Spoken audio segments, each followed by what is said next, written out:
Welcome to question 2 of the 2007 Mathematical Methods Exam 1. In this video we will be looking at the solution and examination advice for this question. A reminder that this video is in no way endorsed by VCAA.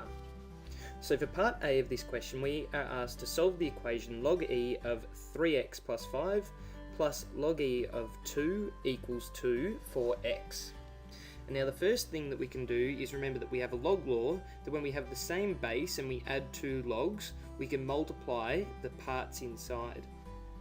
So therefore our equation becomes log e of 2 times 3x plus 5, and that will equal 2. So simplifying that, we find that log e of 6x plus 10 is equal to 2. And now the next part in solving this equation will be to take an equivalent statement. So the equivalent statement will be e to the power of 2 is equal to 6x plus 10. And then we can subtract 10 from both sides of the equation, which will give e squared subtract 10 is equal to 6x. Therefore, x is equal to e squared subtract 10 divided by 6. So that is the solution for x for this question. So this question was generally well answered, with many students knowing at least one log law. Common mistakes included simply cancelling the logarithms, adding to obtain 3x plus 7, or multiplying to get 6x plus 5 rather than 6x plus 10. For part B, we have let g of x equal log e of tan of x, and we're asked to evaluate g dash, the derivative, when x is pi on 4. So the first thing we can do is recognise that this is a composite function, therefore we can use the chain rule for differentiation. So to apply the chain rule, we're going to let y equal log e of u, where u is the inner function, therefore u equals tan of x. So dy du is going to equal 1 on u, and du dx is going to equal 1 on cos squared of x, and we can find both those derivatives on the formula sheet. Also on the formula sheet is the chain rule that says dy dx is equal to dy du multiplied by du dx.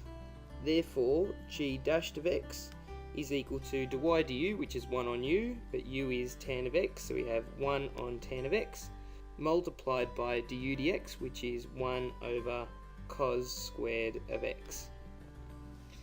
Therefore, the derivative evaluated at pi on 4 is going to equal 1 divided by tan of pi on 4 multiplied by 1 on cos squared of pi on 4. And now we need to remember our exact values.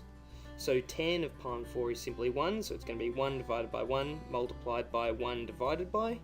And cos of pi on 4 is root 2 on 2, and we're going to have that squared.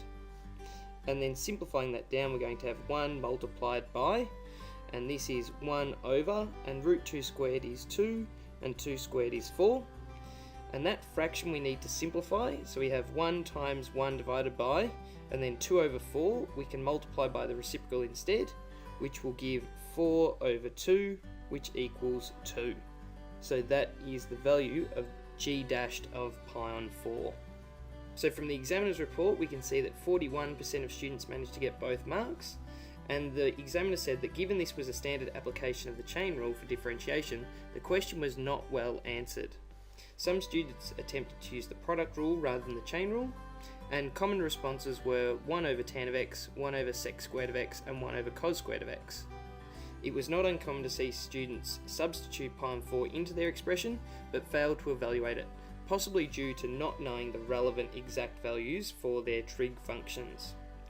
As seen in recent years, students' ability to deal effectively with both circular functions and logarithmic functions was an area of concern. So this is a good reminder that you should focus on those areas when you're preparing for your examination.